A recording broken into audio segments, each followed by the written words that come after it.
We are in Jeremiah 41 this week, and we see the assassination of Gedalia. Gedalia? How would you say it, Faye? The what now? The assassination of, what's that name?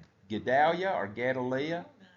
I Huh? don't know Greek from Jew or Hebrew, so I don't know all that stuff. All right. I could read it better, as I've told you. I can pronounce Hebrew words better when they're written in Hebrew than when they're English-fied. Anyway, we're in Jeremiah 41 today. And so last time, the last several chapters, starting I believe in chapter 39, Jerusalem has fallen. And I believe, I looked at that picture, I was trying to figure out the angle just from the things I know. I believe we're looking at the temple is this corner, this closest corner. That's the Temple Mount, I think. And I think they are coming up by the Kidron Valley. I think that slope down there is, there's a creek, or I think part of the year, there's a creek in the Kidron Valley, and I think they are walking up towards the Mount of Olives. They're about up to the Mount of Olives there. And I'm only going by various pictures I see. So we're on the north, that would be the northeastern side corner of the city. And so the original city goes down that hill, and there, down at the bottom, out of sight, there would be the Valley of Ben Hinnom. And if that is true, right over here to the right part of the picture, I think out of sight would be that northern gate that the Babylonians breached to break into the city. And of course, this is a picture of, an artist rendition of the captives being led. They would be led from Jerusalem up to Ramah, which would be 5 to 8 miles, depending on exactly where it is, for processing. They process them. That's like the administrative center for the Babylons. They'd be processed there, and then they would begin the journey walking to Babylon or that area. So last week we saw that Gedalia was made governor of Judah, and Ishmael, we found out, was sent by the king of Ammon, one of the neighbor states, to assassinate Gedalia. And Johanan, and Ishmael was in the royal family in the line of David, and he was an army officer. And these were units that were out in the field away from Jerusalem when it fell. And Johanan, another army officer, warned Gedalia, Ishmael's going to try to assassinate you, but Gedalia refused to believe that Ishmael would do it. He knew Ishmael. He said, Ishmael is from the family of David. I just can't believe that he would do such a thing. And so that was how chapter 40 ended. But Gedalia, the son of Achim, said to Johanan, the son of Kareah, you shall not do this thing. Because Johanan had said, let me go kill Ishmael before he kills you. For you speak falsely concerning Ishmael. I just don't believe that of Ishmael. Now it came to pass in chapter 41, in the 7th month, and so the 7th month is Tashiri, I believe is the name, and that's September to October, that Ishmael, the son of Nethaniah, the son of Elishma, of the royal family, were the kings, so he would be related to Zedekiah, and the officers of the king came with 10 men to Gedalia, the son of Achim, at Mizpah. And there they ate bread together in Mizpah. So Gedalia invited Ishmael in and his men, and probably had a feast where all people were invited, and they made a big meal out of it. Now, not exactly sure, a date is not given, so there's some speculation as when did this happen. Though the month is given, September, October, the year was not. Probably not 586. 586 is when it fell, when Jerusalem fell, because the army of Babylon was still in Jerusalem as late as August 17th. So it didn't leave a lot of time in that year. And we know that from Jeremiah 52:12. This would allow less than 2 months for the Babylonians to deport people, to get them all the thousands of people to Ramah and processed, to establish and set up Gedalia as the governor and allot land to people and withdraw their whole army out of the country in 2 months is very unlikely. So the assassination must have happened in a later year, but which year would fit best? Not sure. So this is speculation because the Bible just doesn't say.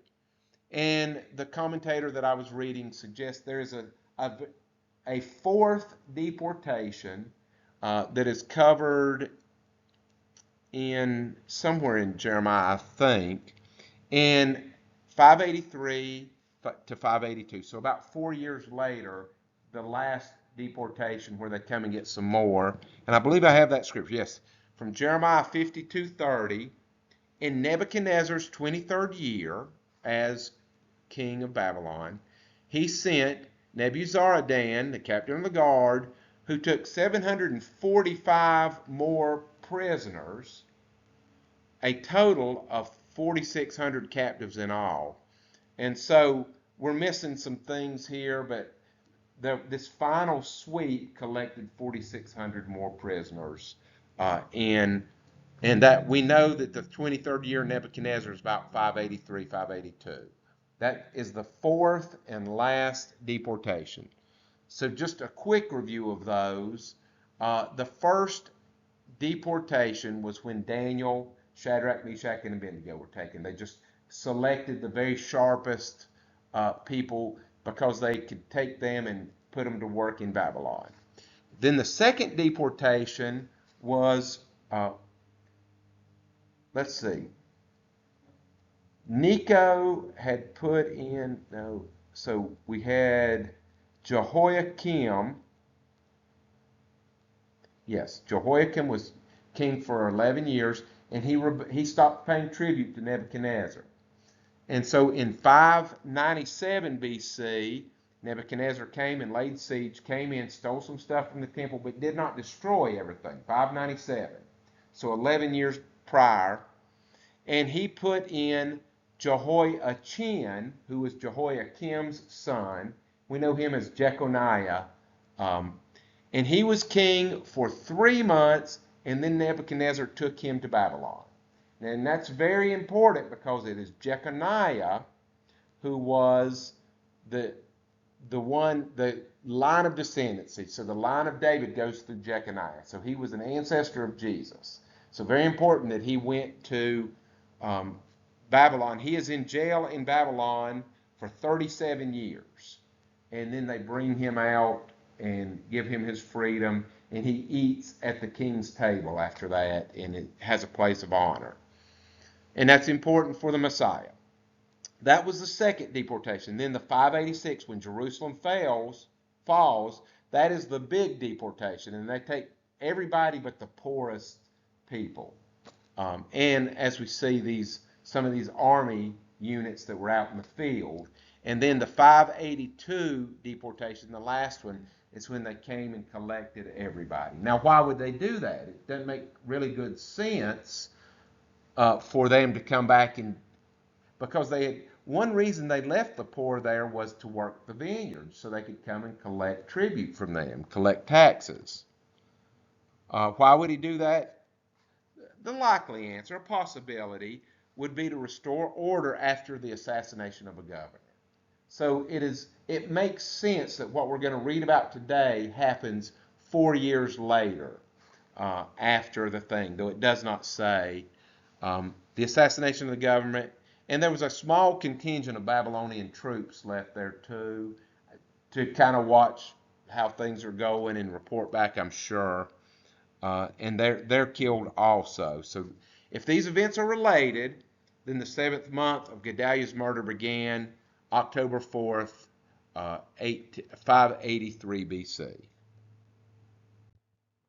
So the assassination. So Gedalia had invited Ishmael in and had a feast for him. Then Ishmael and the 10 men with him arose and struck Gedalia with the sword and killed him, whom Nebuchadnezzar had made governor over the land, just as Johanan had warned him.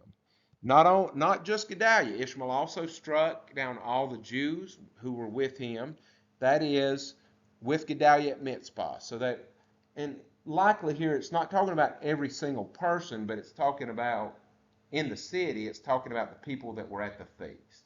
Everybody at the feast. And the Chaldeans who were found there, the men of war. So there were some soldiers there, just a small body, and so if 10 men were able to kill them, it couldn't be more than just a few soldiers. But they killed everybody at this feast. So we know that Jeremiah had not been invited to the feast because Jeremiah was not killed at that time. Likely, Gedalia had thrown a feast, so Ishmael killed all the guests plus the Babylonian soldier guards that were there. The next day, as this story rolls on, now, we're seeing a lot of storytelling technique here. You know, the Bible, most of the Bible, a lot of the Bible was spoken word first. And so you have, speaking is a little bit different than writing things. You do things differently. And so we're seeing a lot of storytelling methods, I think, in this story. And there's a lot of connections. And it gets kind of interesting, some of the analogies they make and things as we go through this. And this is an interesting story. So they had just butchered, massacred everybody at this feast, but they did it quietly. So there couldn't have been too many people. It seems that the other people in the city were unaware that Gedalia had been assassinated. It happened on the second day after he killed Gedalia, when as yet no one knew about this massacre, this bloody massacre, that certain men came from Shechem, Shiloh, and Samaria. Now, all those three areas are about 39 to 40 miles north of Jerusalem. There is a ridge that goes up, and there's a road that goes on that ridge up the central, it's called the watershed of Israel. And what that means is when rain falls, rain that falls on the eastern side goes into the Jordan River, and rain that falls on the western side of this road goes to the Mediterranean Sea. It's the watershed. And Shechem is a fortified city, 39 miles north of Jerusalem, that guards that road. That's an invasion route. And so they had a fortified city there. And there is a memory surrounding the city of Shechem. Every time that Shechem is mentioned in the Old Testament, it is around some violent event. Also, it was a religious center. They found a temple there. They've dug up the archaeology of a temple.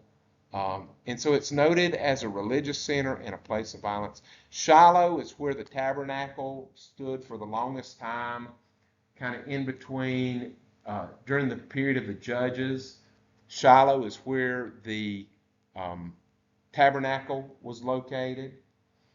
And Samaria was the capital that they built. It is not far from Shiloh and Shechem, but it was the capital built there by, I believe it was Omri, wicked King Omri, who built Samaria. And of course, that's where they get the name Samaritans, from the people that live around the city of Samaria. But I believe the city was torn down by the Assyrians, much like Jerusalem was. But there was a village there. There were 80 men who came from, and it's interesting, these are, at this point, the northern kingdom of Israel has been gone for 150 years. And so there are translocated people. When Assyria conquered it, they deported all of the people of the 10 northern tribes and transplanted them somewhere else in the Assyrian kingdom. So Naphtali and Dan and Asher and Gad and all those other tribes were transported and lived somewhere way northeast in Assyria, and those people assimilated into those other cultures. And the Samaritans, by and large, there were some refugees still around, just like we see here in Jerusalem with refugees and a remnant. There were some Israelites here and there, but mostly the people in that region now had been translocated from somewhere else in the Assyrian Empire and put there to live. And people in the ancient world tended to worship local gods. So who was the local god from these people from somewhere up towards Russia these people were transplanted from? What was the local god when they got to northern Israel? Well, it was Yahweh. So they began to adapt the religious teachings and things of the Israelite people. Now, the Jews resented that very bad. The Jew is just a contraction of the tribe of Judah. The tribe of Judah resented these foreign people worshiping their God. And so by the New Testament, we see, just hatred of the people from the north. In fact, in 167 BC, which is 167 years approximately before Jesus was born, the Jewish high priest, his name was he a Hasmonean? John Hyrcanus? I can't remember. Led a military expedition up to Shechem, laid siege to it, burned the city of Shechem down, and killed everybody in it, and then went across the valley. That's on Mount Ebal. The city of Shechem is on Mount Ebal, where Abraham stood. When God called Abraham, he was standing on the shoulder of Mount Ebal, and God said, "Look south, all this land I give you. Your descendants shall be like the stars." So the call of Abraham happened where Shechem is. And then there's another Mount Gerizim, just right across on the other side of the road from Mount Ebal. And that is where the Samaritan temple was. And so John Hyrcanus, his goal was to destroy that temple, which he did. And then but he also killed the garrison in there. This is the high priest did it. So all that is, 150 years before Jesus came along. And so that's pretty intense. When you say that's intense hatred of a people, when your high priest goes and wipes them out, burns their temple down. And so that is the atmosphere of hatred that Jesus was overcoming. The woman at the well also takes place at the city of Shechem. It's in a village called Sychar, which is just down at the base of Mount Ebal, is where the woman at the well took place. And so when Jesus was talking to that Samaritan woman, he was aware most likely of all that history, that bloody history with the city of Shechem. And it's not to be, we don't like to think about it, but Jesus' death was very violent. And his blood being shed in a violent way was a necessary part of the formula for our salvation. And I have to think that Jesus talking to that woman at the well, and her being a half-breed, and they adapted Yahweh worship, these Samaritans, these transplanted people, but they also added to it some of their pagan practice. So they kind of made a hybrid. And so they impure people, unclean people with an unclean hybrid religion, which is almost worse. The Jews didn't mind if you worshiped other gods, but they did not like you to worship Yahweh wrong. All that was in view when Jesus was at the woman of the well. So anyway, I find it very interesting. These 80 men come from that region.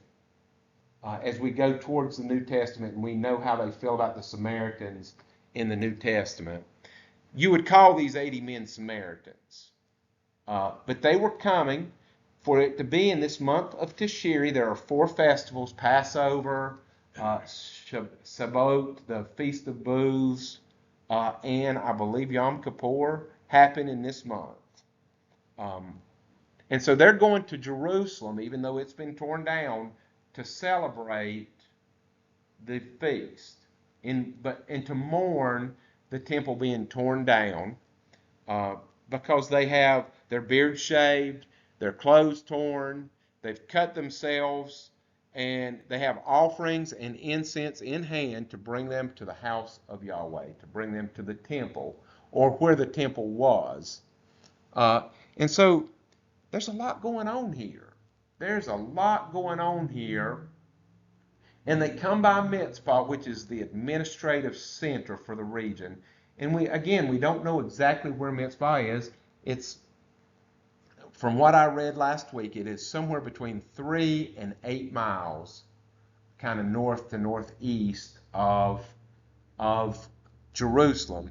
Probably today, in modern times, wherever Mitzpah is within the city, we'd say the city limits of Jerusalem. That's how close it is.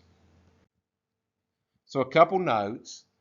These cities were all, as I just said, were in northern Israel, but they are traveling to the site of the temple for feast, most likely, because it did say it was the 7th month, the festival month. Shechem is always mentioned in correlation with extreme violence. Every time that it is mentioned in the Old Testament, something about this is where, Dinah was taken by the prince of Shechem, and they killed everybody in there, and so forth.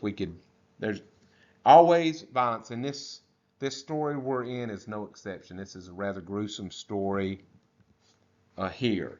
These men exhibited the classic signs of mourning: the shaved head, the torn clothes, the cutting themselves, the incense, are all, ancient ways of showing mourning. So Ishmael, this is a storytelling way, all these things. So that the first story was bad enough. He killed Gedalia, who seemed to be, Gedalia was allowing Jeremiah to live with him, and so Gedalia seemed to be a straight up guy, and he gave Ishmael the benefit of the doubt, and Ishmael took advantage of that.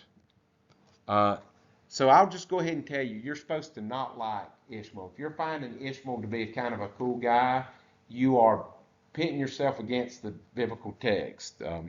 But they're giving us one clue after another that he is not a good guy. Now Ishmael, son of Nethaniah, went out from Mitzpah to meet these 80 men, obviously in mourning. They probably were wearing sackcloth, but it doesn't mention that.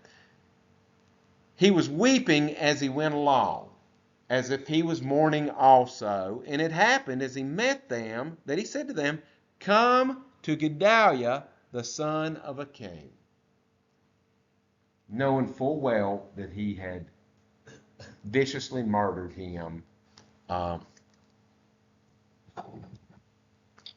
Lest you make a mistake that Ishmael, you think, oh, Ishmael has got a bad rap, he's misunderstood. He's tricking them here. He's lying to them, tricking them. So and the next question is, this is Ishmael's other premeditated murder. He lied to them to draw them into the city. So it was when they came into the midst of the city that Ishmael, the son of Nethaniah, killed them and cast them in the midst of a pit, he and the men who were with him. He threw them in their bodies in a cistern after massacring them. What could his motivation be for this? Why would he? We know why he killed Gedalia, because the king of Ammon had decided if Gedalia is killed, that will draw Babylon's attention away from him. And so maybe he had paid Ishmael to do it. I'm not sure. But now, why would Ishmael go out? These men, he went out to the men, and he, drew them into the city with a lie. Gedalia wants to see you.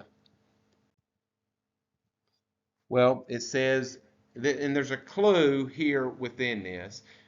There were 80 men total, but 10 men were found among them who said to Ishmael, "Do not kill us, for we have treasures of wheat, barley, oil, and honey in the field that we didn't carry along with us in here." So he desisted and did not kill them among their brethren.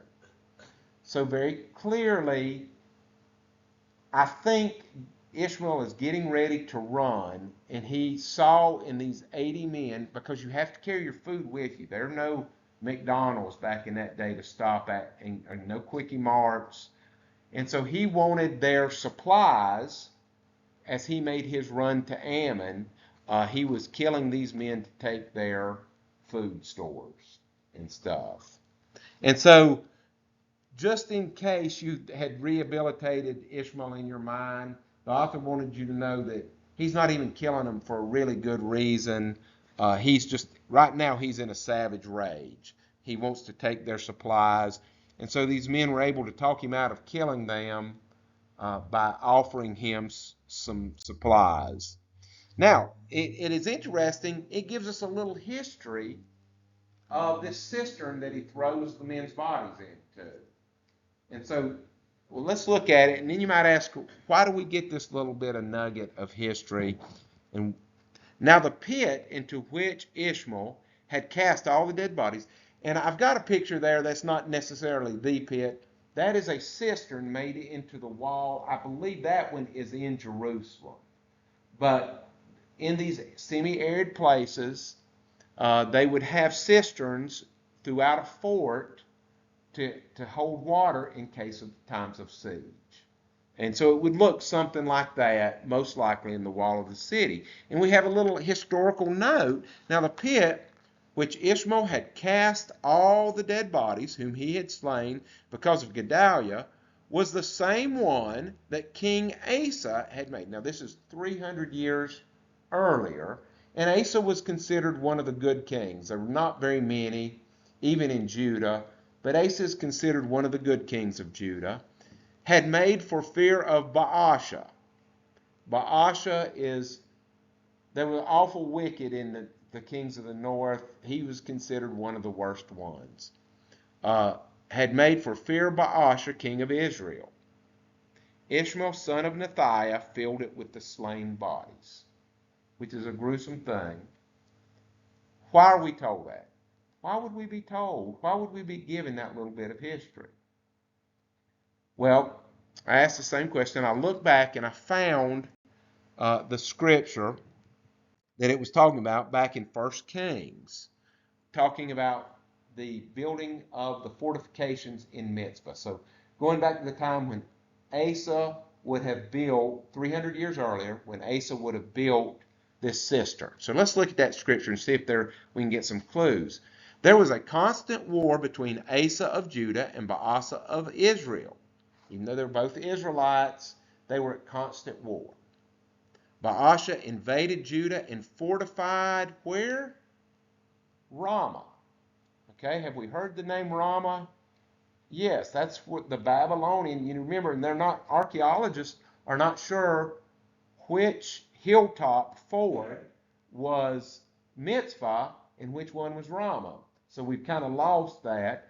But Ramah was the fort for Baasha of the north. Now, why did he build it? It tells us. In order to prevent anyone from entering or leaving King Asa's territory in Judah. So what's going on? Well, the temple was in Judah. It's Solomon's temple. And so Baasha did not want his people sympathizing with his enemy, Judah. He did not want people going down there to worship at the temple, so he built a fort at Ramah to watch the road, and this fort would have been on that central road I was talking about that went up north to Shechem and Shiloh and Samaria. He built a fort on the top of this hill at Ramah to keep people from the north going to the south to worship. Now, that's our first connection. What were those 80 men doing? They were coming down that road going to Jerusalem to worship.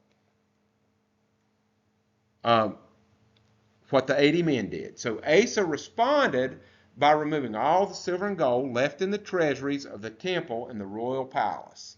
And he sent that money with some of his officials to Ben-Hadad, the king of Aram. Aram is where Syria is now, Damascus, ruling in Damascus. He sent along this message: let there be a treaty between us, like the one between your father and my father, and I am sending you a gift of silver and gold. Break your treaty with Baasha so that he will leave me alone. That is what Ammon wanted. Ammon wanted Judah to break their treaty with Babylon so that Babylon will come and attack Judah again, or send troops and keep them away from Ammon. So that's another connection. Ben-Hadad agreed to Asa's request as soon as Baasha heard, and Ben-Hadad began invading the north of Baasha's territory. So Judah's in the south. He got attacked from the other side, so he turned away from Ramah in his attention to the south and went to deal with Aram. And he abandoned his project of fortifying Ramah and withdrew, which is Ammon's goal, to get them to withdraw. So going on, then Asa sent an order throughout Judah requiring that everyone, without exception, help to carry away the building stones and timbers that Baasha had been using to fortify Ramah, and do what with them? Use the materials to fortify the town of Geba and Benjamin and the town of Mitzpah. And so it's a very ironic thing that they would pull up this story to give us this context. The author is making an analogy back to Asa and Baasha. But it's ironic. So connecting the dots. Baasha fortified Ramah to prevent pilgrimages. Ramah became the Babylonian center. So in that way, Babylon and Baasha in this storytelling method are the bad guys. Ramah is the bad place. Asa used the materials from Ramah to fortify Mitzpah, which became the administrative center for Gedalia. Gedalia is the good guy in the story. So Baasha and Babylon and Mitzpah and Gedalia are like Asa in this analogy. The 80 pilgrims from the northern kingdom passed Mitzpah to worship the temple in Jerusalem, and that's what Baasha is trying to prevent. And so in that way, Ishmael is cast here being like Baasha, the wicked king, and Babylonians. He kills them and puts their body in the cistern, and that cistern was part of the fortification built to defend against the bad guys, Baasha and Babylon. And so the intention of a cistern is to save lives. Ishmael, like Baasha, is an enemy of God here. He represents the royal family who filled Jerusalem with death rather than the life-giving water that this cistern was meant to give. Good Israelites were killed. Israelites that were coming to worship were killed and filled the cistern rather than the cistern giving life. And so it is the inversion, the ironic inversion of wickedness running free to an exaggerated level.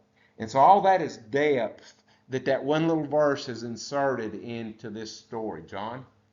Were you allowed to worship in the temple if you didn't have a beard?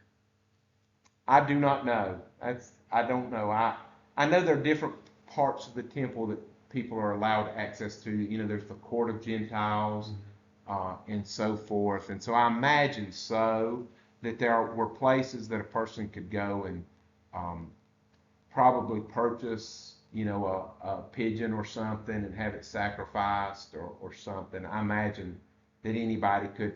But you understand at this point, there is no temple. So they were going to the site of the I temple see. to have a personal thing. And the shaving of the beard probably did not shave their beard completely off. They had probably cut some off or something to show it was a visible sign of mourning. And so it's a good question. I don't know exactly what the rules are. There were lots of rules for things, and it's not, the rules are important symbolically to us. They're not that important to us literally, because Jesus died to fulfill all the regulations.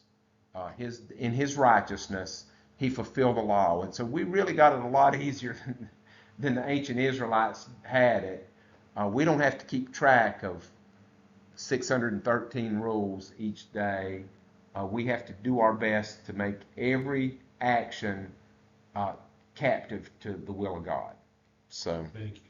I think it is it's a little bit complex, but you see all the way the author of this story wanted to make that connection for us and point out that Ishmael was acting like Baasha, and he was bringing death, and he was also acting, I believe, the connection with Ramah is also he was acting like the Babylonians. That Jerusalem is supposed to be a fountain of living water, and people like Baasha and Ishmael and Babylon make it a place of death. Um, and I think that is kind of the symbolism that he's trying to pull there. But it's really good storytelling. Now it's a little bit lost on us. How many years later? This is 2,500 years later, 2,600 years later. We're like, huh? Do who? Bahasha who? But especially when this story was first recorded, the hearers had all these things in mind, and when they made reference to Asa and his work and Baasha, it gave a lot of context to people. So I think it's masterful storytelling, and we have to dig a little bit deeper to kind of pull those nuggets out. So it goes on. Then Ishmael carried away captive all the rest of the people who were in Mizpah. So he only killed the people at the party, at the supper feast. The kings, including the king's daughter and all the people who remained in Mizpah, including, it doesn't say it specifically, including Jeremiah. We see Jeremiah in a little bit here. We might not see Jeremiah till chapter 42. Interestingly, Jeremiah is not mentioned in chapter 40 and 41. He is in the background. He has faded to the background in this story just a little bit. But everybody who remained in Mizpah, whom Nebuzaradan, the captain of the guard, the Babylonian captain of the guard, had committed to Gedalia, the son of a king. And Ishmael, the son of Nethaniah, carried them away captive and departed to go over to the Ammonites at Rabbah, which is not that far. It's a couple days' journey, 2 days maybe. Though not mentioned, Jeremiah is among the captives carried along to Ammon, on the way to Ammon. So Johanan pursues. But Johanan, the son of Kareah, and all the captains of the forces that were with him heard of all the evil that Ishmael, the son of Nethaniah, had done. They took all the men and went to fight with Ishmael, the son of Nethaniah, and they found him by the great pool that is in Gibeon. Now, Gibeon is they don't know exactly where these cities are, and so we will look at a map, and as modern people, we look at a map and it says Gibeon is here and Ramah is here, and we say, well, that's where they are. Those are guesses. But on the map, Gibeon is to the northwest, and Mizpah is somewhere here. So it doesn't make, if the maps are correct where they think Mizpah and Gibeon are, they're going in the opposite direction. But we're not going to be troubled by that because they don't know exactly where they are. Anyway, they found him at the great pool that is in Gibeon. Gibeon, isn't it Gibeon that made the treaty with Joshua? Does anybody remember? You remember they came and they wore old clothes, worn out clothes, and they said, "We've come from a long way, Joshua. Could we make a treaty with you?" And Joshua said, "Okay." And God got angry with Joshua because the people of Gibeon tricked him. And didn't somebody attack Gibeon? And that is when God held the sun still for them to fight against the people that had attacked Gibeon, because Joshua had made that oath. Anyway, that's where they ran Ishmael down. And there must have been a lot of chaos at this point. Maybe it was at night. So Johanan catches up. So it was when all the people who were with Ishmael saw Johanan, the son of Kareah, and all the captains of the forces who were with him, that they were glad. Then all the people whom Ishmael had carried away captive from Mizpah turned around and came back and went to Johanan, the son of Kareah. So there was chaos when they caught up with this caravan of people, because when you take captives like that, you're moving very slowly. So these soldiers overtook them quickly. The people just turned around and rushed to Johanan. Well, Ishmael takes advantage of that. Johanan catches up to Ishmael, but Ishmael escapes. Ishmael, son of Nethaniah, escaped from Johanan with 8 men and went to the Ammonites. So that, I guess, they got 2 of them, 2 of his 10 men, and the other Ishmael and the other 8 men escaped to Ammon and got away. And I believe that is the end of chapter 41. One more verse. Then Johanan, son of Kareah, all the captains of the forces with him, took from Mizpah all the rest of the people whom he had recovered from Ishmael, son of Nethaniah, after he had murdered Gedalia, son of Achim, mighty men of war, and women, and children, and eunuchs, whom he had brought back from Gibeon. So the end of chapter 41, where we'll stop for today. They have recovered the people. Now they're not going to stop at Mizpah. I'm not exactly sure why, but they bypass Mizpah and they head down to a village near Bethlehem, a journey of about 13 miles, which is a long, long way with women and children and old people and everything. So they are fearful at this point of probably that Babylon is going to come and get them, because in the process of Ishmael assassinating Gedalia, he killed the Babylonians officials that were there, the soldiers and officials that were there. So they're very fearful here, and we'll see in chapter 42 that they travel about 13 miles before they rest. And so we just need to pick that up next week. Are there any questions or comments about this? John? That same cistern where they put the dead bodies after they killed them, is that the same cistern Jeremiah was in? Most likely not. And there's going to be a lot, most likely, and absolutely not, because that was in Jerusalem, for one thing. But there were 2 different chapters that had Jeremiah in cisterns, and one at least, and I think maybe both of them, were underground cisterns. This is a cistern, that's why I showed the picture I did, because that is a cistern built into the fortifications. But the ones that Jeremiah was put in were private cisterns that were underneath the houses. And a lot of the wealthy houses would have cisterns where they would capture water, for I wanted to say for a rainy day, but for a very unrainy season. So the opposite of a rainy day, they would have those cisterns for. Any other thoughts? All right, let's close there and say us a prayer and be dismissed.